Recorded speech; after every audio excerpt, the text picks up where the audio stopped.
तर दुपारचे जेवण करताना भाजी कमी पडली होती म्हणून म्हटलं काय करावं.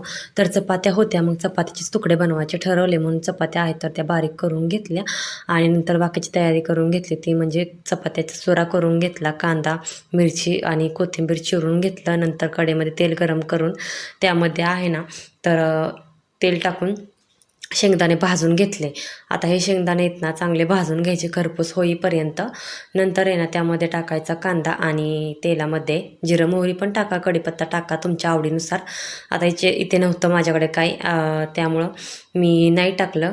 कांदा भाजत आला ना की मग हळद आणि मिरची टाकली, छान परतून घेतला आणि याच्यामध्ये आपण जो चुरा केला होता ना चपातीचा तो टाकला आणि चांगलं मिक्स करून घेतलं.